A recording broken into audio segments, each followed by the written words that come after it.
¿Qué tal a todos? ¿Cómo están? Bienvenidos a Política a la Carta, capítulo 4. Estamos avanzando, estamos contentos porque hemos tenido buenos invitados y hoy día, terminando el mes de enero, qué mejor que dejamos uno de los mejores invitados para el final, lo dijimos, ¿eh? Y con cariño recibimos a la diputada Erika Ñanco. ¿Cómo estás, Erika? Bienvenida a Política a la Carta. Muchas gracias, Michel. Bien, estamos volviendo. ¿Perdón? Perdón, no se escucha. Ahí sí. Bueno, cosas de la pantalla. Primero que todo, agradecerles por la invitación. Para mí es un honor poder compartir con ustedes hoy día y, por supuesto, conversar lo que nos importa de la región, de lo nacional, de varias cositas. Con calor en el estudio, hartas cosas que decir. Última semana legislativa hoy día. Así es. Vamos a comentar qué fue lo que pasó ahí, pero también queremos saludar a nuestros panelistas estrellas. Acá está Ignacia, ¿cómo estás? Bienvenida. Muy bien, Michel, muchas gracias. Buenas tardes a todos los que nos están escuchando. También aprovecho de saludar a Coca, nuestra diputada, felicitarla también por su reelección. Qué bueno que esté aquí con nosotros acompañándonos, a mi copanelista, que ya lo va a presentar. ¿Cómo está Ronald? ¿Cómo está hoy día, Ronald? Bien, todo bien. ¿Cómo está la pierna, la lesión La pierna, de fútbol? bien, sí. Volvimos ayer, de a poquito, jugando al arco. Hay que empezar a jugar Tranquilo. 15 minutos nomás, ya no, Sí, no es la hora. Sí, no, hay fútbol 7, no fue fútbol 11. Pero no, bien, contento con el último capítulo, contento con este programa, saludar a quienes nos escuchan y nos ven siempre. Hemos tenido ya 3 diputados electos, ahora una primera diputada con una reelección, así que saludar a Erika Ñanco, a Coca, por estar acá y agradecer también por participar. Sé que tuvo una semana intensa en el Congreso y así que muchas gracias por aceptar esta invitación. Bueno, ustedes lo dijeron, ella es diputada reelecta, la tercera que nos acompaña de los diputados, ¿cierto?, de acá de nuestro distrito 23. Y Coca, antes de que pasemos a otro tema, nos gustaría saber justamente eso, ya que ellos lo mencionaron, cómo fue esta campaña, a diferencia de la anterior. A lo mejor los resultados fueron los que tú esperabas. ¿Estás conforme? ¿Estás contenta? Sí, bueno, yo estoy bien contenta, la verdad, con los resultados que obtuvimos, porque eso refleja el trabajo que fuimos haciendo durante estos 4 años de gestión. Durante estos 4 años, de hecho, había mucha gente que nos decía que yo no venía a terreno, que no tenía trayectoria, no sé qué, cuestionando y criticando, pero en realidad la votación y el resultado que dimos fue producto justamente del trabajo de haber estado en terreno, de haber estado con la gente, de haber denunciado ciertas acciones que sucedieron también dentro del periodo pasado, y por sobre todo también del apoyo que vivimos en la campaña. La verdad es que, a diferencia de la campaña anterior, esta vez nosotros logramos confluir con un gran número de personas que se adhirieron a la campaña, no solamente con el equipo en sí mismo, sino también muchos voluntarios, mucha gente que me preguntaba y que querían participar de alguna forma en la campaña, y eso la verdad es que fue bien bonito. Así es que fue emocionante igual, porque la campaña anterior, la primera vez, fuimos un grupo bastante reducido, éramos solo 4 personas, que igual logramos sacar adelante una campaña y fue bueno, pero esta vez se notó el trabajo que habíamos llevado adelante, se notó también la colaboración que tuvimos no solamente con nuestros compañeros y compañeras del partido, que estuvieron bien presentes, sino también con aquellas personas que no eran necesariamente militantes de un partido político, que eran independientes, claro, que eran personas que participaban en distintas causas sociales, en comunidades, en juntas de vecinos, y ese apoyo fue lo que se reflejó en esta votación. Así es que, bueno, tenemos 4 años más también para seguir trabajando por nuestra gente, que es lo que a nosotros nos importa, para poder seguir fiscalizando nuestro rol fiscalizador, para seguir levantando iniciativas de ley que sean también tangibles, que se puedan desarrollar, que podamos avanzar hacia una región que tenga oportunidades, como siempre lo dijimos, y eso va a ser también el foco que vamos a desarrollar un poquito dentro de estos 4 años. Muy bien, y la felicitamos obviamente también por ser reelecta como diputada. Acá nosotros... Yo creo que ahí es importante destacar el aumento en votación. Yo creo que eso es importante y refleja el trabajo en terreno y el trabajo de fiscalización que tiene que hacer un diputado. Coca, en este programa, aparte de hablar de política, lo pasamos bien. Y una de las cosas de pasarlo bien justamente es que comemos bien también, y agradecemos siempre, ¿cierto?, a Cocinerías Klein a través de este proyecto de banquetera que se viene muy bueno y que pronto también ustedes van a conocer ahí en sus sitios web, en la página, en Instagram, en redes sociales. Hoy día tenemos una entrada de ensalada cruz con frutos mediterráneos que está bastante fresquita, bien interesante, bien bonita como siempre, así que agradecemos también ahí a la producción. muestren, ahí está Ronald, Ignacio, eso es nuestro modelo. Muestren entonces el plato ahí, ¿cierto? Está bonito. Somos los testeadores aquí. Es que está bien decorado y todo. Bueno. Bien, perfecto. Oye, bueno, decíamos, última semana legislativa en el Congreso, ahora un poquito de vacaciones, y en marzo este gobierno actual del cual usted ha sido parte, Erika, como que se va y le da la entrada también a un nuevo gobierno. Y aquí empiezan ahora los balances. Me imagino que en febrero será un mes de mucho balance, tanto para, digamos, el gobierno, ¿cierto?, que va saliendo, también para periodistas, en distintos programas se va a comentar esto. Y por qué no hablar también cómo ha sido este balance para usted, que lo tenemos justamente acá hoy día junto a nosotros. Pero Ronald, no sé si tú nos quieres introducir justamente en esto. Tú también has sido parte también de este gobierno, y comenzamos contigo. A ver. Sí, no, yo quiero abordar el balance del final de estos 4 años de gobierno, un gobierno que avanzó en temas tan importantes como son las pensiones, no tan solo la pensión garantizada universal, sino que el rediseño del sistema de pensiones, con un acuerdo amplio, mayoritario, en donde claramente ahí los diputados, como nuestra diputada reelecta Cocañanco, tuvieron un rol importante. También lo tuvo la ex candidata Janet Jara, lo tuvo también el ministro Marcel. En ese sentido, bajamos una inflación cuando llegamos al gobierno del 14% al 3,5% hoy en día. Es un trabajo que no es tan solo de la política monetaria, sino que también de la política fiscal, y esa política fiscal se hace a través de el trabajo que mandata el presidente de la República. Así que también abordar el tema de nuestra región. Se mantuvo un estado de excepción que uno podrá ser crítico de si es parcial, si es continua, si se genera esta renovación tan constantemente, pero lo claro son los números: más de 1.000 hechos de violencia el año 2021, y el último balance, los datos que yo tengo hace un par de meses, eran cerca de 300 el año 2025. Entonces, cuando hay un solo atentado, eso también es un tema que hay que abordarlo. No hay que celebrar, pero ahí hay una disminución con un trabajo con las policías, con el Poder Legislativo y con el Poder Ejecutivo. Yo creo que esos son los grandes avances. También en salud, el copago cero es algo que también se abordó por parte del gobierno del presidente Boric. Yo creo que más allá de las diferencias o lo que ha ocurrido con la coalición en los últimos meses, la última semana, yo hago un balance con estas políticas públicas que van en directo beneficio de la gente, como bien decía nuestra diputada, el estar en terreno y bien abordar estas políticas que van a ir a mejorar la calidad de vida de la ciudad. Del 1 al 7, Ronald. 6-5. 6-5, bastante positivo, dice usted. Sí. Ignacia, me imagino que no está tan de acuerdo, está de acuerdo. Del 1 al 7, Ignacia, podemos partir con la nota y luego su argumento. No, yo le pondría un 3-8, 4 máximo. Bajamos harto, sí. Usted lo está dejando repitiendo el gobierno que está saliendo. A ver, vamos.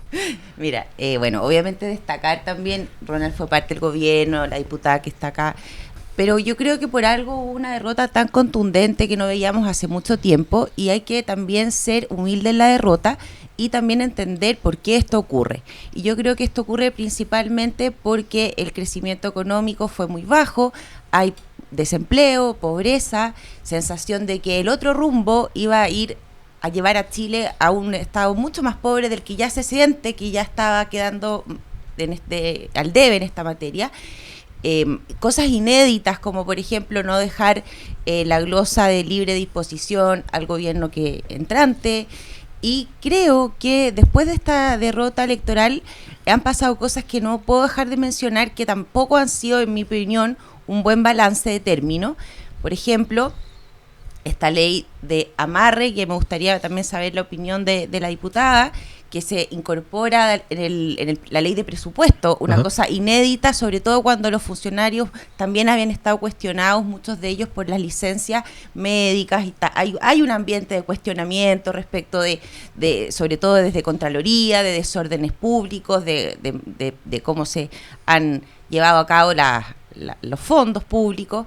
Entonces no era un buen momento para una ley de amarre. Después no era un buen momento para criticar a la primera dama actual, que va a asumir en marzo, porque ella quería ejercer como primera dama, y tenemos esta crítica porque Irina Karamanos, que era la ex compañera del presidente Boric, había eliminado este puesto, y que muchos chilenos tampoco le preguntó a nadie. Entonces se arma una polémica respecto de la primera dama, y luego se arma polémicas con respecto al nombramiento, por ejemplo, de la futura ministra de la Mujer.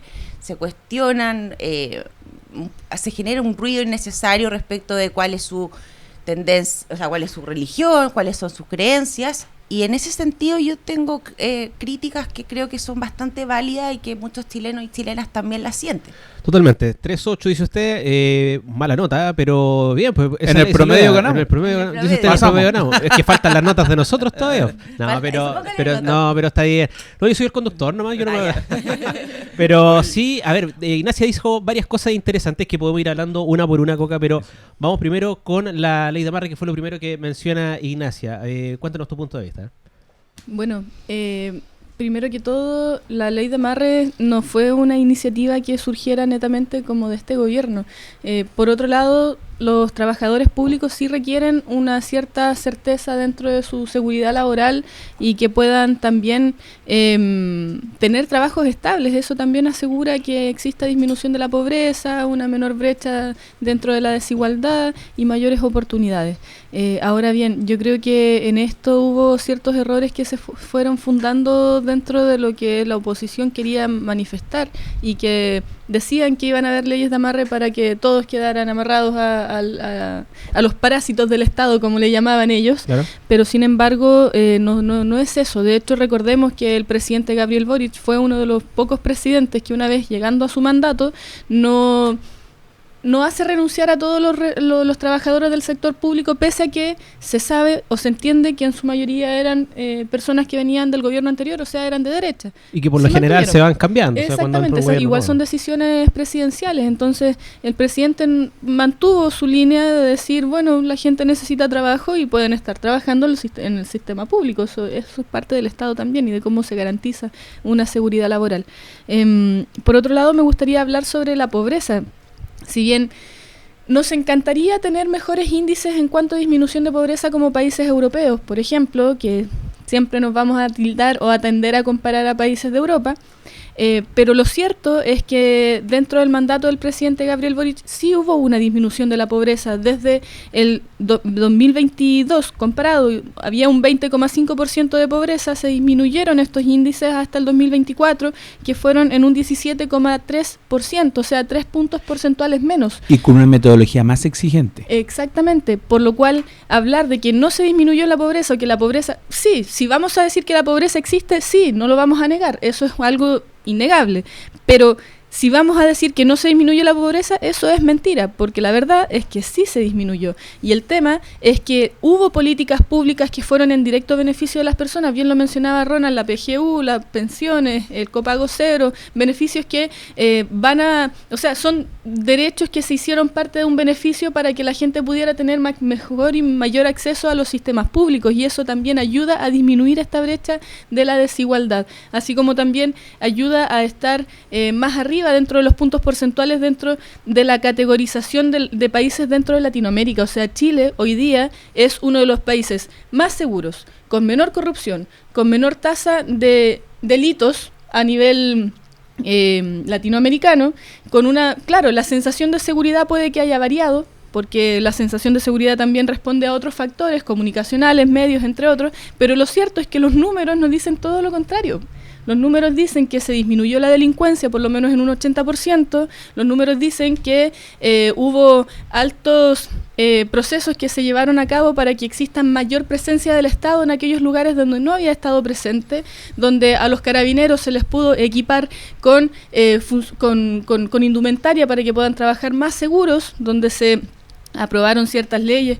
Este gobierno fue uno de los gobiernos que mayor cantidad de leyes aprobó, de hecho, dentro del mandato, pese a que no era parte del programa de gobierno en su inicio. O sea, si bien nosotros estábamos, por supuesto, en disminuir la delincuencia y poder segurizar mejor a las personas, no era nuestro fuerte, y quizás eso fue lo que nos jugó un poco en contra, porque finalmente siempre se instaló la política del miedo, que era la que instalaba la oposición, en contradicción a las políticas públicas que estaba instalando el presidente junto a sus ministros y con todo el oficialismo detrás. Tú dices, baja la pobreza, pero pareciera ser que aumenta el desempleo, o eso por lo menos fue lo que dijeron en la vereda del frente, ¿no? Y no sé. Efectivamente, ¿por qué creen ustedes entonces que pierden? O sea, eso también responde a factores sociales. Tenemos que considerar que el país que hoy día estamos viviendo no es el mismo país que nosotros tomamos el año 2021, 2022. Por otro lado, los contextos sociales también van variando. O sea, el 2019 fuimos todos partícipes o estuvimos expectantes a lo que sucedía con un malestar y con un malestar ciudadano frente a la política institucional y frente al cómo se estaban llevando políticas públicas, lo cual desencadenó en un estallido social, y para poder dar una salida a ese estallido social se levantó esta propuesta de nueva constitución que, si bien fue rechazada dentro de este gobierno, también eso da indicio a cuáles fueron los factores que llevaron a que la gente también dijera: no estamos de acuerdo con esto, pero tampoco queremos esto otro. Entonces también depende del sistema político o de quienes hoy día somos actores políticos en leer el malestar ciudadano para poder dar una salida democrática a ese tipo de conflictos. Sí, yo creo que también hay que sumar el tema del ingreso de 5 millones de personas a votar. Personas que nunca habían votado, que desde, no sé, las últimas 5 o 6 elecciones presidenciales, desde Ricardo Lagos hasta Piñera y Bachelet, nunca habían ido a votar, y hoy en día claramente había un gobierno que estaba ejerciendo el poder, un gobierno que estaba como oficialismo, y claramente muchas de esas personas que nunca fueron a votar tienen claramente un desapego hacia lo político, y claramente este llamado de emergencia que hace el presidente electo Kast le hace sentido, ¿ya? Yo creo que ahí hay un tema. Ahora, tampoco hablaría de la mayor derrota cuando en realidad la candidata que sale segunda, que es la candidata oficialista, es la segunda persona más votada de la historia republicana de nuestro país. O sea, superó, por ejemplo, al presidente Boric cuando salió electo. Entonces, no es una derrota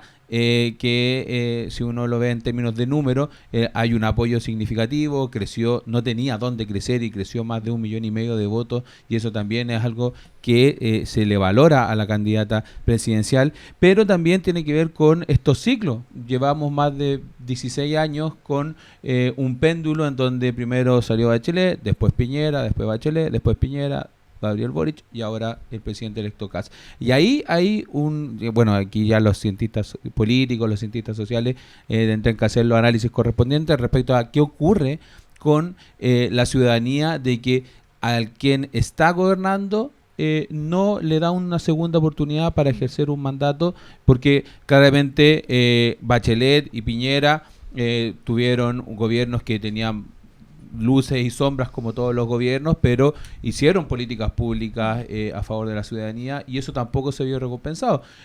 Lo mismo va a ocurrir ahora. Este gobierno que viene no va a poder sostener un discurso de gobierno de emergencia por 4 años. Una emergencia no dura 4 años. Si dura 4 años es que hiciste un mal trabajo. Entonces, claro, ahí el trabajo que tiene la oposición actual y el futuro oficialismo es cómo van a repensar ese discurso. Incluso yo escuchaba el otro día a Ernesto Silva, gremialista histórico, hablar este mismo tema. O sea, ¿cuál va a ser la reinversión del gobierno del presidente Kast cuando tiene más de un 50% de independientes? Los partidos políticos, que son los que tienen la representación parlamentaria, van a tener que poner los puntos sobre la I, porque son ellos los que van a poner los paños fríos cuando tengan que negociar cierto tipo de leyes. Y respecto a lo último, al crecimiento económico, veníamos de una pandemia, se creció al 2%, no lo dice el gobierno, por ejemplo, lo dice el propio Roberto Saller, que es un expresidente del Banco Central, que nunca un gobierno había tenido mejores condiciones macroeconómicas internas para ya asumir un gobierno como el presidente Kast. Entonces, eso es un trabajo que tiene que ver con el manejo fiscal que tuvo el gobierno, y de haber devuelto una inflación que históricamente había estado en el 3% y que hoy en día está rodeando el 3,5%, y que al 2 años va a llegar a el rango meta, que es el 3%. Así es. Y lo otro que me gustaría agregar también, estamos viviendo tiempos muy convulsos donde no solamente importa lo que sucede en la política interna de un país, sino también hay que mirar lo que sucede alrededor. Bien, estamos en un contexto económico y político mundial en el que a nuestros vecinos, Argentina, su presidente Javier Milei, un libertario, tenemos a Donald Trump, que es presidente de los Estados Unidos, y bien vemos cuáles son las decisiones políticas que ha estado tomando. Dentro de todo este mapa, curiosamente, se ha ido derechizando también nuestro mundo. Entonces eso también, en términos globales, eso también afecta a lo que está sucediendo en términos políticos internos. Por otro lado, es un error afirmar, a mi parecer, que fue culpa del presidente Gabriel Boric el hecho de que no hayamos ganado estas presidenciales. Hay muchos factores que influyeron en que no ganemos una segunda candidatura con Janet Jara, pese a que a mí me parece que Janet es una tremenda candidata y una tremenda mujer por sí misma y por todo lo que ella representa. Sin embargo, lamentablemente, la política del miedo le ganó a la política real. Y eso también se infundó en base a este anticomunismo que aún existe imperante en Chile desde tiempos de la dictadura. Y eso, la verdad, es que también pesó. O sea, más allá de las razones que pudieron haber llevado a este fracaso electoral, que también nosotros hicimos nuestras autocríticas, tanto como Frente Amplio como oficialismo, también hay muchos factores que influyeron en esta decisión ciudadana, que finalmente no es una decisión del presidente Gabriel Boric. Lo cierto es que a José Antonio Kast le va a tocar un gobierno en donde no va a tener procesos electorales de por medio, porque nosotros tuvimos 4, o sea, primer proceso constituyente el 2022, segundo proceso constituyente el 2023, ambos con procesos de entrada y de salida, luego se vinieron las municipales y luego las parlamentarias y presidenciales, por lo cual es bastante complejo decir, ya, no hiciste una política pública cuando en realidad tienes que destinar miles de millones del Estado a, primero, llevar una elección, segundo, hacer que esa elección sea viable, obviamente, y dar la razón a la democracia. Yo creo que uno de los sellos más importantes de nuestro presidente es que avaló de todas las formas democráticas, primero la presencia del Estado y segundo, la presencia de la democracia, que eso jamás se tiene que volver a romper como sí sucedió en nuestro país. Totalmente. Coca, entonces, para cerrar esta introducción, te pregunto a ti también, le preguntaba a los estudiantes antes, la nota que usted le pondría al gobierno saliente del 1 al 7, a ver. Yo le pondría un 6-7. Un 6-7, un poquito anduvo parecido ahí con Ronald. ¿Y a la entrada le gustó ahí? ¿Qué nota le ponemos? Bueno, a la entrada un 7. Ah, ya, sí, estaba transpirando el chef, estaba preocupado. Ya, nos vamos entonces ahora con el plato principal, que es una tabla de quesos, un table en cilantro. Y también está bastante fresquito, ideal para un día de calor como el que estamos presenciando y viviendo, además en nuestro estudio, pero está agradable el ambiente, ¿eh? No, está bien, está bien. El ventilador funciona. Sí. Aire acondicionado tenemos, aire acondicionado, o sea, estamos bien. Ya. Oye, no, pero bien, o sea, esa es la idea que podamos conversar también. Yo le voy a poner ¿me preguntan a mí o no? ¿Qué nota le pones? Alguien que me pregunte. ¿Qué nota le pones al gobierno del presidente Gabriel Boric? Un 5-5. No queda mal con nadie. Bien. Nunca queda mal con nadie. Centro. No, pero mira, lo importante es eso. Yo creo que hubieron avances, es verdad, y en algunas cosas la sensación que deja justamente a la gente común y corriente, a la gente que está un poco más lejos de la política, es que no hubieron avances en algunas cosas y van como en opción al cambio. Pero yo creo que va a ser interesante ver lo que viene de aquí en adelante. Hay que apoyar lo que ya está, ya no se puede volver atrás, pero hay que también ver cómo se viene la cosa, porque pareciera ser que, y acá también, Coca, me gustaría que tú puedas comentarnos cuál es tu punto de vista. ¿Se ve como una especie de quiebre o no en la izquierda o en la centroizquierda? Porque pareciera ser que el Frente Amplio y el Partido Comunista están acá en un sector y el socialismo y la democracia cristiana en otro lado. Entonces van a tener que volver a sentarse a conversar, ver qué pasa, buscar a lo mejor nuevas alianzas y ver cómo se nuevamente rearman para poder ser una oposición fuerte al gobierno de José Antonio Kast.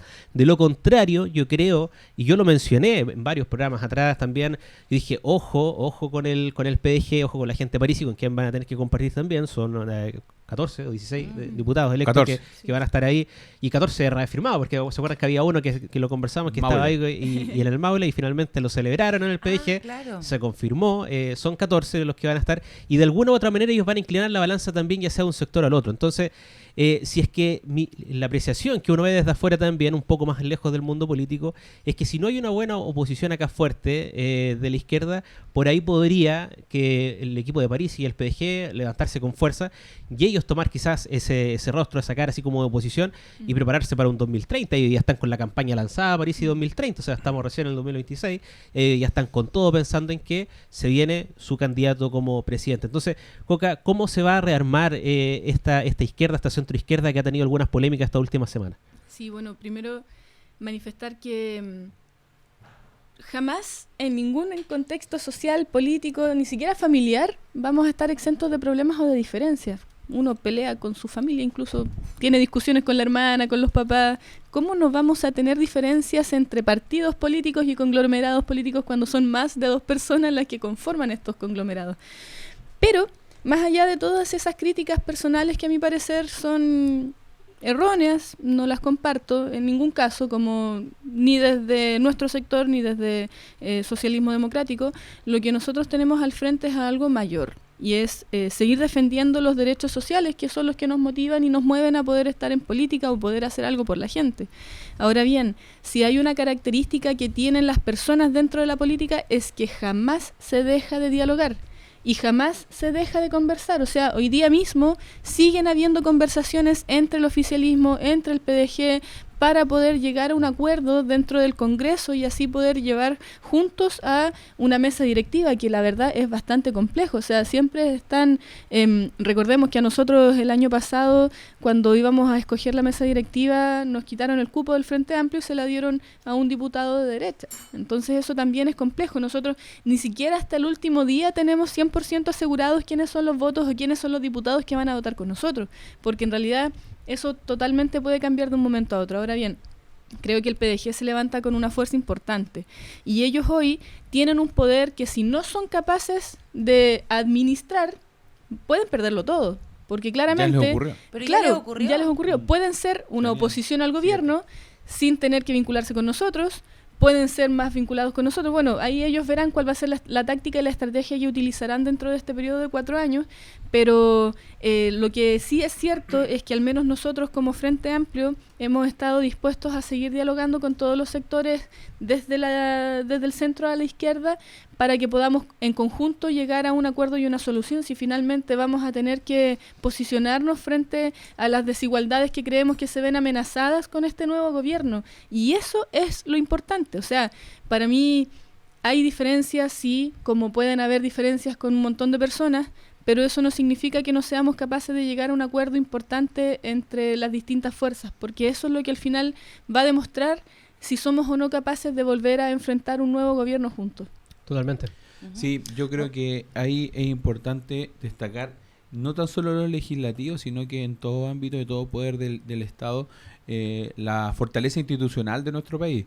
Lo vimos esta semana, la reunión entre el ministro Elizalde y el futuro ministro Alvarado, en donde ya están trabajando en esta coordinación para poder hacer el traspaso de todos los ministerios, del Ministerio del Interior, del Ministerio de Seguridad y así sucesivamente. Eso te demuestra una capacidad de diálogo, y ahí destaco lo que dice nuestra diputada reelecta Cocañanco, que en política el diálogo constante es un proceso que es la piedra angular de la política nacional. Y en ese sentido, lo que está ocurriendo en el Poder Ejecutivo también debe ocurrir en el Poder Legislativo, donde todas las fuerzas tienen que, y lo mismo está haciendo la centroderecha con la derecha, o sea, están dialogando, están haciendo sus acuerdos, y por lo tanto la centroizquierda y la izquierda tienen que hacer lo mismo para poder llegar a tener una oposición real dentro de los marcos institucionales, que es precisamente, por ejemplo, la presidencia de la Cámara o la presidencia del Senado. Yo creo que ahí es donde se debe apuntar para poder hacer una posición claramente democrática, en donde se puedan poner los puntos que son más importantes para la centroizquierda o para la oposición, el actual oficialismo, y que en ese sentido el diálogo es primordial para aquello. Entonces yo por una parte creo que las diferencias existen y van a existir porque le hablamos a mundos en particular. La centroizquierda, el Frente Amplio, el Partido Comunista tienen nichos de votación y que tienen que hablarle apuntando a las necesidades de esos nichos de votación, y por lo tanto esas diferencias van a existir porque es la necesidad que tenemos los partidos políticos para hablarle a nuestros convocantes, y en ese sentido el diálogo tiene que existir a través de una coalición o coaliciones, porque eso está en conversación, y en esa lógica hay que abordar estos diálogos intraparlamentarios de la manera que mejor resulte para poder tener una posición institucional. Yo me alegro que hablemos del diálogo, porque en realidad a veces pareciera que esa palabra se perdió un poco, porque desde quizás una mirada más ciudadana, uno como que ve que hay pura pelea y de pronto hay como una desafección de la ciudadanía respecto de la política, y ese es un punto muy relevante que está ocurriendo en el país hace mucho tiempo. De ahí creo yo que la gente que, como decía Ronald, que se incorpora al padrón electoral, que nunca había votado, tiene esta sensación que es mucho más negativa, y por algo también los números terminan favoreciendo al presidente electo José Antonio Kast. Pero también me llama la atención porque durante los gobiernos de la Concertación, en donde sí hubo continuidad, de hecho, como tú recién comentabas, han habido ahora últimamente gobiernos claro, que son de un lado y de otro, pero en un tiempo muy importante en nuestra historia y reciente, desde los 90 hasta el primer gobierno de la presidenta Bachelet, hubo continuidad. Y eso es lo que yo creo que el país le falta una estabilidad, una mirada a largo plazo, una estrategia a largo plazo de desarrollo, porque donde nos estamos estancando es justamente en eso, en la falta de llegar al desarrollo, en por qué hacemos políticas que son a corto plazo y no miradas a largo plazo, y eso sí se siente en la ciudadanía. Y ojo con menospreciar estas cifras, porque la votación fue muy alta, del 58% de la votación de José Antonio Kast. Entonces, ese diálogo tiene que permanecer siempre, y a veces pareciera que se hubiera perdido. Y yo me alegro que tengamos esta conversación en pos del diálogo, porque si uno es político, o cuando le toca, por ejemplo, a la diputada representar a la ciudadanía, sí, es como para eso fuiste elegida, para sentarte al lado del que piensa distinto a ti y poder llegar a un acuerdo en pos de la ciudadanía. Y ese norte se está perdiendo, y de verdad que la ciudadanía lo resiente, y creo que es muy importante ponerlos de nuevo sobre la mesa, el diálogo, que fue también, recordemos, el Frente Amplio nace criticando los gobiernos de la Concertación, precisamente porque estos gobiernos tenían acuerdos, tenían diálogo, y en un momento la palabra acuerdo era casi que mala, la palabra acuerdo, ¿no? Porque eran como amarillos, no sé. Yo creo que eso, ojo con eso, porque se puede seguir perdiendo, y mucha gente nos sentimos huérfanos también, que tenemos principios liberales, que no estábamos de acuerdo cómo se está conduciendo el país, y yo creo que hay que hacer esa autocrítica. No, por cierto, totalmente. Y eso es bonito, el diálogo justamente que acá estamos teniendo también, al igual que como estamos disfrutando de estos ricos platos. ¿Le ha gustado hasta el momento la comida a la diputada? ¿Estamos bien o no? Sí, falta un poquito de sal. No, está súper rico. No, porque no habla de quesos, pero está espectacular. Agradecimos ahí a Cocinerías Klein entonces con este proyecto de banquetería que pronto ustedes también van a poder disfrutar. Y por supuesto acá las dependencias de Estudios Klein. Oye, pasamos a otra polémica también de esta semana y que se comentó bastante en redes sociales, que ha tenido bastantes miradas, bastantes aristas, y me refiero al nombramiento de Judith Marín en el Ministerio de la Mujer. Y acá justamente nos acompaña hoy día Coca Ñanco del Frente Amplio, donde una de sus colegas, ¿cierto?, ahí del partido, Emilia Snyder, ¿no? Uh-huh. Sí, ella dijo unos dichos, a ver, los tengo acá a mano, como para que no nos salgamos de contexto y digamos más o menos lo mismo. Dijo, palabras de Snyder, diputada, ella representa un partido que ya ha presentado iniciativas en el Congreso, me imagino se refiere al Partido Social Cristiano, para retroceder en estos derechos de la mujer. Y ahí se formó toda una polémica, ¿cierto?, donde la oposición se le va a defender a la actual ministra, pero también la izquierda y algunos sectores la siguen como, no sé si criticando, no sé si el punto va a la religión o a qué punto en específico van, pero en primera instancia, Coca, ¿estás de acuerdo con los dichos de la diputada Snyder?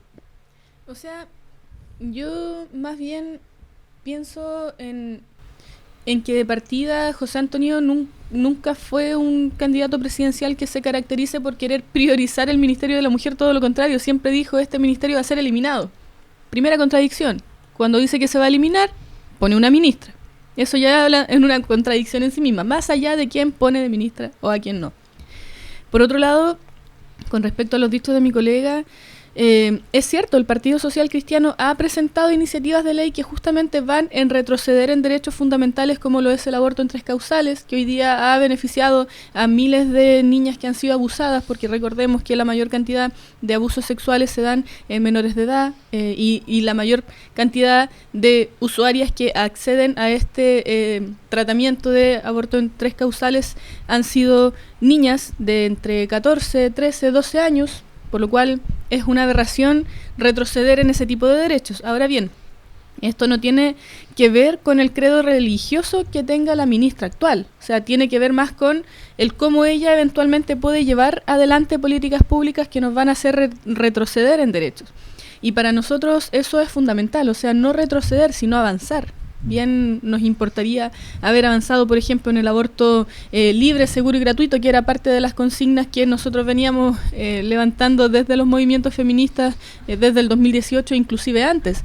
Entonces, eso es para nosotros un avance en temas de derechos sexuales y reproductivos, más allá de los valores religiosos o de las ideologías que cada persona tiene. Esto es un tema de política pública, básicamente, y de poder avanzar en salud pública.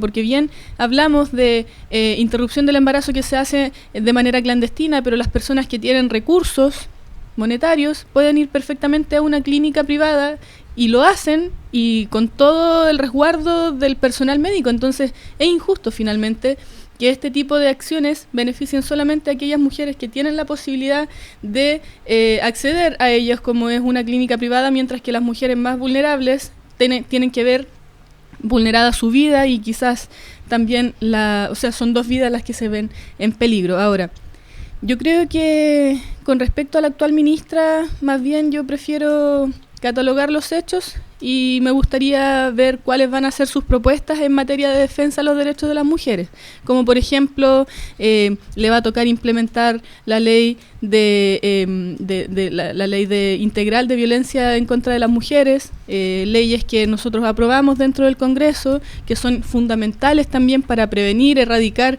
y sancionar a los maltratadores, a los agresores de mujeres, a los posibles homicidas, femicidas, mejor dicho, y de esa manera poder darle garantía a aquellas mujeres que hoy día son víctimas de maltrato y de violencia, tanto física como psicológica, de que van a tener un apoyo del Estado, y que el Estado va a estar presente, que no las va a abandonar, que van a haber carabineros para que puedan defenderlas a la hora en que ellas hagan una denuncia, por ejemplo, o que van a tener también un resguardo psicológico con atención médica, con todo un equipo psicosocial. Me encantaría que esa fuera la política pública que impulse la actual ministra y que espero pueda no ver sesgada por su religión o por su credo cosas tan necesarias como esa. Creo que la polémica se origina un poco también desde el momento en que la nombran, ¿cierto?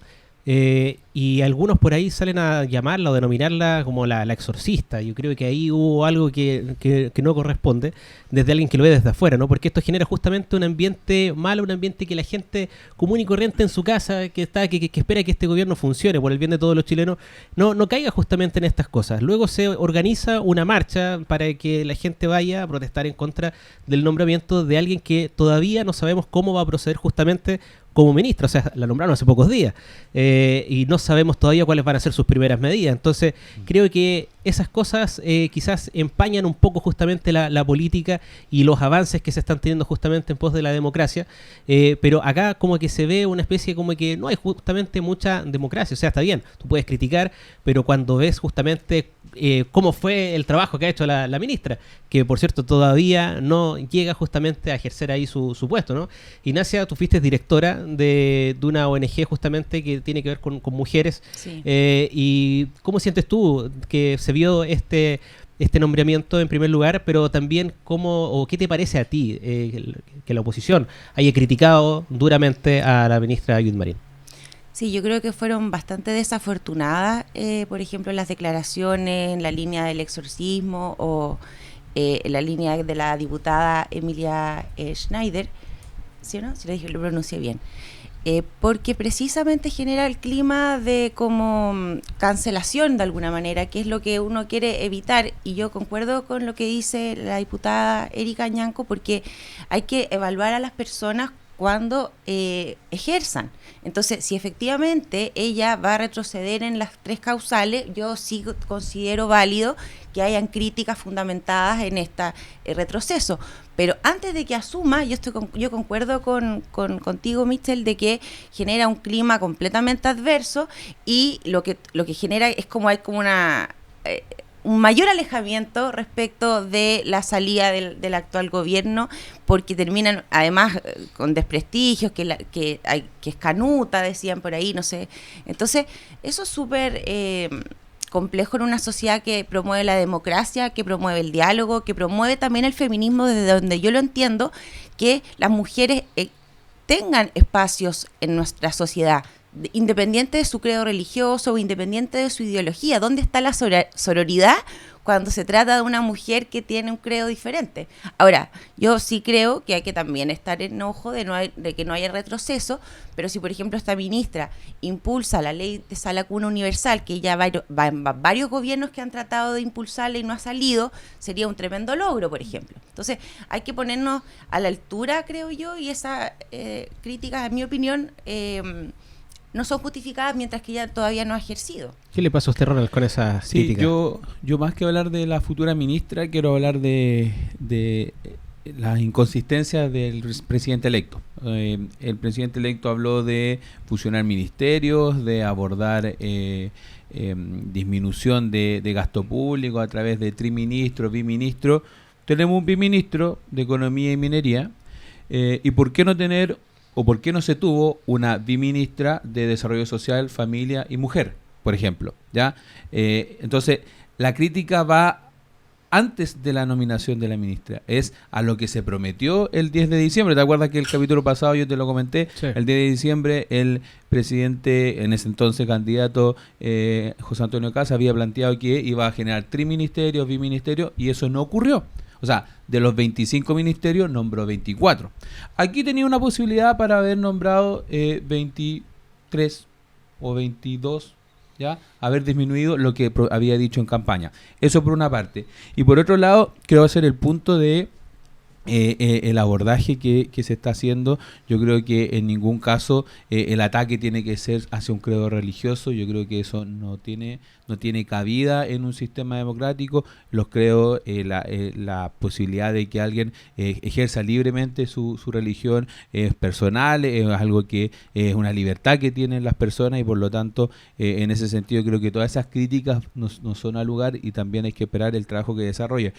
Yo por lo tanto creo que ahí la segunda crítica al presidente electo es que él en campaña también dijo que no, este era un gobierno de emergencia, y que como era un gobierno de emergencia había que preocuparse de lo importante. Y lo importante en ese sentido no era lo valórico. Él dice claramente, ustedes saben lo que pienso, yo ya lo he dicho cuando le preguntan sobre los abortos o las 3 causales o el aborto libre. Él dice, ustedes saben lo que pienso, creo que se lo dice a Matamala, le dice 3 veces la misma respuesta. Y en ese sentido, ¿por qué nominar en un cargo que es sensible para las mujeres y que también es sensible para la izquierda, a alguien que claramente iba a generar una controversia, ya no por la persona, sino por el partido al cual representa, que son las políticas y los proyectos de ley que había presentado? Entonces, ahí hay una inconsistencia en el discurso cuando estaba en campaña a lo que ocurre en la realidad, en donde no ha cumplido varias de las cosas que él prometió que iba a hacer. De todas maneras, el Partido Social Cristiano, tengo entendido, llegando marzo se disuelve, ¿no? No cumplió con el objetivo, el Partido Social Cristiano. Sí, no, por lo tanto, la diputada debería emigrar seguramente a otro partido, puede quedar como independiente también, porque ahora va a ser ¿Tiene una ministra. diputada? Tiene una, no, pues Judy no era la diputada. No, ella era concejal. Pero ellos sacaron una diputada. Claro, no alcanza. No con eso alcanzaron no el Partido Social Cristiano, tengo entendido, no sigue. Ya. Varios partidos no quizás se siguen. van a fusionar. Eso también es un hecho. Sí, el Partido Radical más, Imagínate. fue el más conocido. Habrá que ver Sí, qué va a pasar ahí. ¿Qué va a pasar ahí con todos los diputados que quedan sin Igual sin yo quería partido, mencionar sin comité? algo. O sea, el tema de la exorcista a mí tampoco me parece que sea correcto ni adecuado, pero también recordemos que la actual ministra estuvo vinculada en un caso de exorcismo en el cual se le trató de exorcizar a una persona que era de las comunidades LGTBIQ+, por lo cual ella ya se manifiesta con una postura, igual eso a mí me preocupa. O sea, Lo que pasa es que en el claro, mundo, porque- lo que pasa es que, perdón, en el mundo evangélico más que exorcismo, eso tiene otro nombre. Eso se llama liberación, así lo llaman ellos. ya. Ahora, claro, cada uno le puede poner el nombre o el adjetivo que uno quiera, pero ellos no lo ven de esa forma, entonces quizás hay un ataque ahí directo y ella lo sienta de esa manera. Claro, el tema es que hay un ataque directo desde ella en el momento en el cual se involucra con la sexoafectividad de una persona. Yo creo que eso no tiene que ser... Para un eso- ministerio para un que ministerio tiene que equidad tiene de género. Exactamente. O sea, recordemos que el Ministerio de la Mujer y Equidad de Género tiene que ver también con las comunidades LGTBIQ+, y a nuestro parecer eso tiene que darse en un contexto de un país en el cual cada vez sea más naturalizado el poder que los jóvenes, las personas de alguna que tengan algún género distinto o bueno, más allá de la heteronorma, puedan expresarse y sentirse libres y seguros, porque eso también da pie a distintos tipos de eventual violencia. O sea, recordemos el caso de Daniel Zamudio. Eso también es un tema que nos tiene que dejar, siempre debemos recordar, para entender que en nuestro país no debería haber pie ni espacio para el odio ni la violencia, ni mucho menos los asesinatos, eso independiente del credo religioso, de la orientación sexual, de un partido político, del origen social, origen étnico, entre otras cosas. Totalmente. Oye, mientras estamos acá conversando y terminando ya también nuestro programa, que pasa súper rápido, y también este plato principal, llegó nuestro ansiado postre. ¿Qué tal? Muy bueno. Ensalada Se de ve frutas, bien, yogur se ve natural bien. con topping de chocolate. Ya, Tienen que Ronald, revolver, a mostrar, a mostrar. Ronald, tiene que revolver. Los modelos. Acuérdense Los lo que modelos. le dijeron ahí. Tiene que revolver para que quede rico, para que lo encuentren bueno. Ahí estamos viendo. Muy bien, perfecto. Y por supuesto, sí, le agradecemos a la gente de Cocinerías Klein, a su chef y a todo su equipo en este proyecto de banquetería que próximamente todos podrán ser también testigos y podrán contratar acá desde Estudios Klein. Estudios Klein saliendo al exterior. Eso. Ajá. Oye, yo quería abordar otro tema que se mezcla con todo lo que hemos conversado, que tiene que ver con una política bien importante que se aprobó en este gobierno, que es la ley Papito Corazón. Yo creo que esa ley viene a hacer justicia, a dar dignidad a quienes asumen el cuidado de niños, niñas y adolescentes, y que a medida que pasaban los años, a mí me tocó dar estos anuncios con la Seremi y la Mujer como 2 años seguidos, 3 años seguidos, y era importante cómo iba aumentando los montos de recaudación y que se entregaban a mayormente mujeres. El 97% eran mujeres las que recibían. Igual había un porcentaje de padres o tutores, abuelos generalmente, que recibían esos pagos, pero que genera justicia, y precisamente esa ley nace del Ministerio de la Mujer. Quizás es ahí donde se debería avanzar en estas leyes que aborden esta problemática que es de nuestros niños, niñas y adolescentes. Lo decía Ignacia, el tema de la sanacula universal, pero en este caso la ley Papito Corazón es un ejemplo de una ley que beneficia y da dignidad a nuestros niños, niñas. Molestó. Yo quiero Sí. complementar en Vale. algo para cerrar ese tema también, que Vale. me quedé con esta idea, que yo creo que para nadie era como algo extraño que José Antonio Kast, el presidente electo, iba a nombrar una ministra de la mujer que sea en contra del aborto, digámoslo así, porque todos sabemos que... Podría haber sido RN. eso. Ah. Podría haber sido RN, UDI, no sé. Pero no era parte, nunca iba a ser parte de sus político. iniciativas legales Claro. el aborto para José Antonio Kast, ¿te obvio. fijas? Entonces, en ese sentido, no es ninguna sorpresa para la ciudadanía que la próxima ministra de la Mujer no va a promover esa ley. Pero yo creo que lo que les importa a las personas es cómo va el país, tanto en seguridad y en crecimiento económico, y eso van a ser los ejes que van a primar. Algo había que darle al Partido Social Cristiano, por Ronald, Sí, porque, po. a ver, tengo entendido que dentro de los ministerios no hay nadie más todavía del Social Cristiano. Libertarios se ausentaron, fue una decisión propia como partido, pero la coalición ahí de los tres partidos era Social Cristiano, Libertarios, Republicano, y No, el único pero nombramiento sí. fue a ella. Sí, pero puede pasar lo que ocurrió, por ejemplo, con el Partido Nacional Libertario, que ellos exigieron 2 ministerios y el presidente electo le dijo, esos 2 ministerios no se los vamos a entregar. Ujú.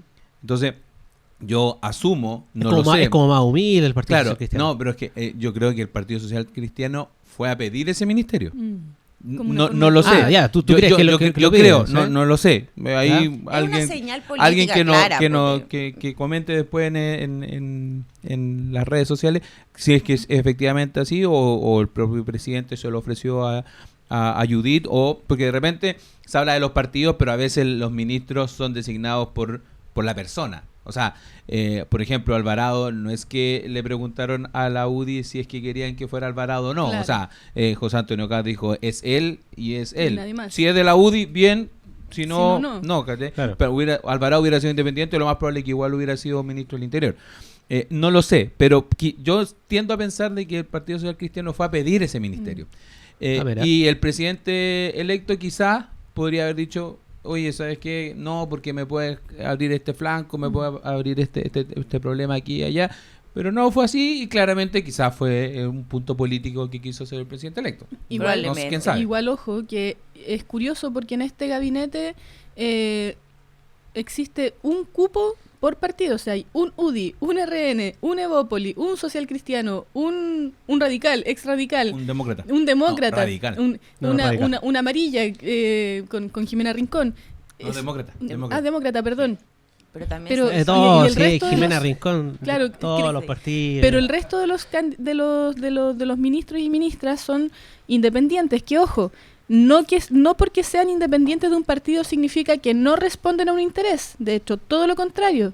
Todos esos independientes que están en este nuevo gabinete son independientes que responden a los grandes empresarios, al 1% más rico de Chile, a quienes hoy día controlan el poder económico en nuestro país, y eso significa que este gobierno claramente se sabe para dónde va. O sea, y yo, ojo, espero que existan mejores alzas en vivienda, trabajo, pobreza, disminuir la delincuencia que nosotros ya disminuimos, porque ojo, les entregamos un país en bandeja, les pasamos un No, país yo no creo totalmente eso. estable, les pasamos un país en mejores condiciones que como lo recogimos, con mucho menor inflación, con mejor niveles de seguridad en nuestro país. O sea, ellos ahora tienen que tomar este país que nosotros les pasamos, como esta guaguita que se estaba gestando, y hacerla crecer de una forma positiva. No para el 1% más rico de Chile, sino Pero- para el 99% más vulnerable. Y eso espero que sea el foco de este gobierno. Pero fíjate que este es un gobierno de izquierda que promueve los derechos sociales y restringe los presupuestos en salud, cosa que a mí me parece una cosa nunca antes vista. Ya, pero eso es un error igual, porque no fue una decisión de este gobierno, fue porque en el Congreso, año a año, y eso yo lo viví, los partidos de oposición se ponían de acuerdo para rechazarnos completamente todas las partidas. O sea, Pero yo no el creo Partido que el Republicano, bebé tan revisemos cuántas partidas del presupuesto nacional el Partido Republicano aprobó. Yo creo que No, una, el pero Partido nunca Republicano habíamos siempre porque se ha rechazado. inclusive, todo. Nunca habíamos visto inclusive un rechazaron nunca la había- partida de los carabineros y de seguridad. Entonces eso es como, qué contradictorio. Usted por esperaba favor. como más ministros contradictorio de... No hay- Es fácil para mí no re- hay ninguna es fácil- contradicción más grande que un gobierno de izquierda restrinja el dinero en Claro, derechos sociales. Es fácil, Para mí eso es es fácil clarísimo. decirlo cuando en la práctica los partidos de oposición fueron los más opositores a poder aumentar un peso siquiera del presupuesto en cualquiera de las partidas, en vivienda, en educación, en salud. Tuvieron que disminuir un montón de proyectos y un montón de programas que eran necesarios. AMA, por ejemplo, y yo también fuimos parte de los diputados que nos posicionamos para solicitar más recursos, nosotros hicimos el punto, etcétera, pero lamentablemente los diputados no tenemos la facultad de aumentar el presupuesto nacional. Nosotros solo lo podemos disminuir. Claro. Por lo mismo es que los diputados de oposición, sabiendo eso, disminuyeron todas las partidas presupuestarias desde el inicio hasta el fin. Sí, hay que recordar que el presupuesto de la Nación se discute en el Congreso, se aprueba por los parlamentarios, por los senadores, lo propone el Ejecutivo. Entonces, las partidas presupuestarias no vienen dadas solamente por el Ejecutivo, sino que vienen dadas por una discusión política con dos poderes del Estado, que es el legislativo y el ejecutivo. Yo creo que ahí hay que ser claro. Pero más allá las restricciones que pudieron existir, es efectivo que el gobierno hoy en día que va a asumir el 11 de marzo tiene mejores condiciones que el 2021, pero sí es obvio, pero es si no obvio. La cláusula de libre disposición. Sí, pero es obvio que tiene mejores condiciones. ¿Por qué? Porque el 2022 veníamos saliendo de una pandemia que se generó exitosamente. No, pero si nadie dice lo contrario. Yo, por ejemplo, yo lo dije, creo que fue fuera de micrófono, el subsecretario de Relaciones Exteriores de Piñera hoy en día va a ser, dicen, todavía no es. El gobierno pero de Piñera, deja terminar el punto. con una pandemia, deja la cláusula no hay ninguna autocrítica que tú hagas al respecto. Pero déjame terminar el punto. A lo que voy es que hoy en día tenemos personas que hicieron una labor para traer nuestras vacunas, para poder generar una condición necesaria para poder tener un cierre de pandemia exitoso con una cobertura en la población enorme, pero cuando se asumen los niveles macroeconómicos estaban pero totalmente desequilibrados, o sea, desequilibrados en términos, con los retiros sobre todo, que eso claramente es algo que, por ejemplo, el ministro Marcel lo dijo en su momento cuando era presidente del Banco Central, que eso iba a generar inflación y no se escuchó y claramente eso generó un desequilibrio fiscal y en esa lógica hoy en día se trabajó 4 años para poder restablecer aquello y hoy en día los niveles macroeconómicos son mejores que cuando se asumió este gobierno y en ese sentido esa emergencia económica no existe. O sea, no existe, es no un discurso retórico. Los informes que ha realizado la Contralora Dorothy Pérez, en donde demuestra unas cifras que de verdad son exorbitantes respecto de anormalidades, de mal uso de fondos o de administración, no sé, pero no son menores esas cosas. Yo creo que hay que también. Sí, pero la Contralora también hace informes del año 2021, 2020, 2022. No es solamente de este gobierno los informes, son de los últimos 2 gobiernos atrás. Entonces, claramente, si uno va a analizar cada uno de los informes de la Contraloría, va a tener ejecuciones quizás subutilizadas o utilizadas de manera errónea, pero no es de este gobierno, son informes que vienen de mucho antes. Así es. De hecho, a nosotros nos pasó, yo fui parte de la comisión investigadora de caso Procultura dentro del Congreso, así como de otros casos también que se vieron justamente por todos estos temas de la corrupción, etcétera, y varias veces tuvimos reuniones varias veces citamos al ex Contralor. Y el ex Contralor igual nos mencionaba la cantidad de diferencia y de desfalco que había en otros periodos de gobierno, 2017, 18, 19, 20. Y en ese sentido es como, claro, no puedo decir que hicimos una ejecución presupuestaria al 100% todo bien, porque eso es difícil y es muy imposible. A lo más un 96% puede ser, no lo sé. Pero lo que sí es cierto es que una vez que en este gobierno se toma conocimiento de toda la cantidad de dineros que se estaban despilfarrando por parte del Estado y que se estaban llegando a manos de amigos de los políticos, de quienes estaban a cargo, se tomaron acciones. Y esas acciones son concretas. Hoy día tenemos a un diputado que todavía sigue en prisión preventiva domiciliaria, pero está aún siendo investigado dentro de nuestra región. Tenemos otra diputada que era también de nuestro sector, que también está en prisión preventiva, también está siendo investigada, por lo cual eso también demuestra una consecuencia y un hablar desde el que caiga quien caiga es cierto. O sea, no porque sea de mi color político significa que si la estás embarrando te voy a apoyar. No, acá no se tapa la basura ni se esconde bajo la alfombra. Acá se destaparon los casos, se hicieron cargo y se trabajó para poder fortalecer Contraloría, poder entregarles mayores recursos y mayores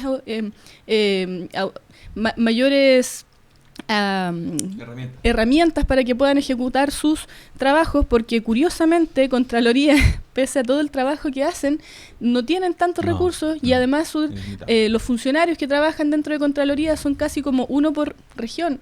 Y eso igual es súper poco, o sea, para todas las municipalidades que hay que ver, para todos los temas que hay que trabajar dentro de los gobiernos regionales, dentro del mismo ejecutivo, entre otras cosas, es necesario que se puedan fortalecer estos mecanismos de fiscalización y para eso se requieren mayores y mejores herramientas para Contraloría y para otros organismos que están a cargo de ello. Totalmente. Oye, una cosita, a ver, Ignacia lo mencionó un par de veces, no hubo respuesta exacta, pero quiero aprovechar que están ustedes dos, Coca y Ronald, en parte, digamos, como pro gobierno.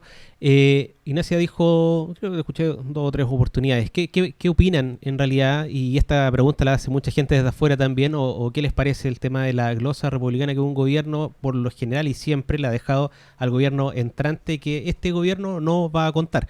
Esa pregunta me gustaría que ustedes pudieran comentar al respecto. A ver, Ronald. Sí, bueno, yo la verdad las cosas que de la glosa republicana... entiendo que por un tema de recursos de los ingresos fiscales se tuvo que congelar. No sé cuál es el motivo real, ahí sí Coca nos puede dar más luces de qué ocurrió, cómo se gestó esta discusión, y en ese sentido yo creo que claramente si no existe esta glosa es algo negativo, si es algo que siempre había ocurrido y que no ocurra ahora es algo que ¿Podría venir aquí una autocrítica entonces, diputada? No, lo que pasa es que esta glosa republicana, claro, son recursos que el presidente de turno usaba a libre disposición. No es que se haya eliminado, es que se redistribuyeron los recursos. Esos mismos recursos no es que no van a estar disponibles, van a estar disponibles pero en carteras distintas. Como nos dejaron con tan poco presupuesto, había que hacer algo para que pudiesen haber más recursos para salud, más recursos para educación, y eso va a estar a libre disposición del presidente de la República, solo que va a estar designado. Y en cada una de las glosas hay una partida que dice Exacto. libre disposición. Ya, claro, se distribuyó. Yo no estoy de acuerdo con eso en ningún caso, pero también Pero, solo una consulta, yo desde la ignorancia. ¿Esa discusión fue zanjada en el Congreso? No. Ya. No, ya. Eso lo determina el gobierno, digamos. El gobierno de turno. Fue, decisión de propia. En la propuesta de presupuestaria. De hecho, nosotros este año, a diferencia de otros años, tuvimos muy poco tiempo para poder discutir presupuestos. Bueno, fue casi en medio de una campaña. Sí, fue bien difícil, caótico. la verdad. Yo creo que es peor todavía, porque si es que se autoatribuye el presidente la decisión sin el Congreso de redistribuir la glosa republicana, a mí me parece que no es algo... Tampoco es que se la haya autodeterminado el presidente, o sea, fue una decisión que se hizo con un comité de expertos, y fueron los mismos expertos los que propusieron al presidente que esta glosa republicana debía ser redistribuida, y son comités de expertos económicos, no es como que sean personas X que el presidente designó a su antojo. Habrá que ver cómo se viene más adelante y si es que vemos ahí dónde se distribuyeron justamente los recursos, ¿no? Oye, estamos ya a punto de terminar nuestro programa, pero antes de terminar, 2 cositas, Coca, a ver, para que nos cuente un poquito. Sin tanto fundamento, pero el nombre que menos te gusta de los ministros que justamente nombró en este gabinete José Antonio Kast. Para que no entremos en polémica, sin tanto fundamento. A ver, El ministro de Hacienda. El ministro de Hacienda. Sí, una persona que se coludió con algo tan trascendental para las personas como lo es la alimentación con los pollos, a mi parecer no debiera tener para nada ningún cargo que tenga que ver con platas del Estado. Quirós, ¿no te gusta? No. ¿Algún nombre la otra cara de la moneda, a ver, algún nombre que te guste o que sientas que te puede sorprender? Que me guste. Tengo 2 nombres bastante buenos. A ver. Sí, me gusta mucho el nombre de Undurraga en cultura, principalmente porque lo conozco dentro de nuestro ámbito de colegas. Ha sido un diputado bien, yo lo destaco, la verdad. Dialogante. Sí, muy dialogante, muy abierto a conversar, a escuchar. Undurraga me parece una persona bien formada en ese sentido, es un político hecho y derecho. Bueno. Y por otro lado, a nuestra Lamien, que Lincolao tiene, según lo que veía de su currículum, tiene un tremendo y vasto currículum. Me parece destacable que José Antonio Kast, pese a su abierto racismo que ha manifestado en otras oportunidades, haya designado, a diferencia de nuestro gobierno, y eso sí yo le puedo criticar a nuestro presidente, haya designado a una mujer mapuche dentro de un ministerio. Pese a que igual es una contradicción, porque también había dicho que iba a eliminar el Ministerio de Ciencias, pero bueno, más allá de eso me parece que fue positivo y esperemos que también pueda avanzar en esta materia que es tan importante, sobre todo para que las mujeres también tengan mayor participación dentro del ámbito científico y de la investigación. Recordemos que esta igual es un área que está muy masculinizada y que muchas mujeres también se postergan, porque tienen que ver con los cuidados, tienen que ver con varios factores que muchas veces hacen que las mujeres queden atrás, pero me parece bastante positivo que ella esté hoy día en un ministerio de un gabinete presidencial. Bien, que no sea de mi línea. No, y bien ahí, bueno, es que esa es la idea justamente, y qué bueno que lo hayas mencionado tú justamente, Coca, así que Bien, pues esa es la idea, que se construya justamente para que todos podamos avanzar en un pos de un país mejor. Si eso es lo que al final todos queremos, que ojalá se lleguen a acuerdos importantes para un buen crecimiento, para que el país funcione y para que no justamente se vayan ahí a ese 1% que usted mencionó hace algunos minutitos atrás.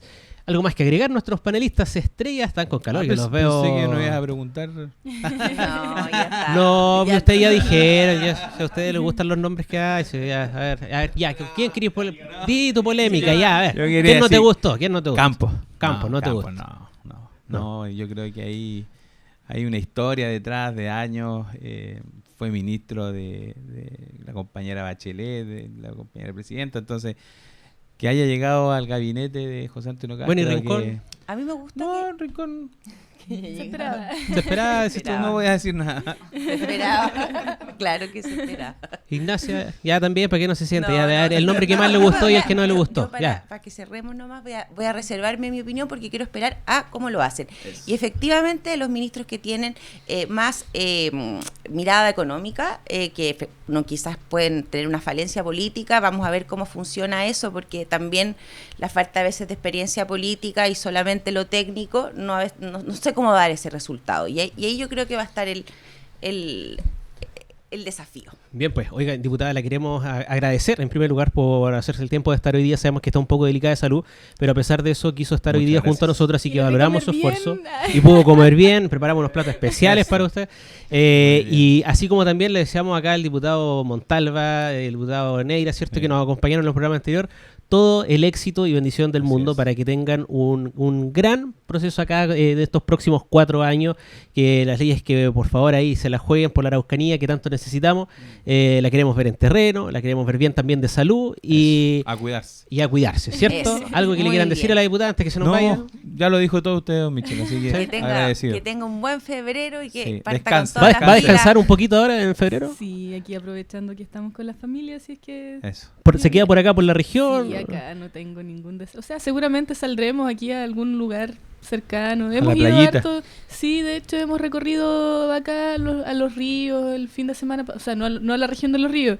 El fin de semana pasado estuvimos en Cholchol, por ejemplo, en el balneario. Bonito. Hemos ido a Colico, hemos Bien. ido, bueno, a Licanray, han ido igual los chiquillos, así que hay harto que disfrutar acá en la región. Sí. Y a descansar, que en marzo se viene con todo. Totalmente. Así es. Ahí la vamos a ver Necesario. peleando en la tele. Fiscalizando, No, está bien. fiscalizando como lo ha hecho estos 4 Lo hizo años. bien el fiscal. Sí. Yo se lo dije una vez fuera de cámara. Bien ahí. Así que vamos con todo. Bien, pues que tengan un buen febrero. Nos estaremos viendo, si Dios lo permite. En marzo vamos a estar retomando con más capítulos, con más entrevistados, con más polémica.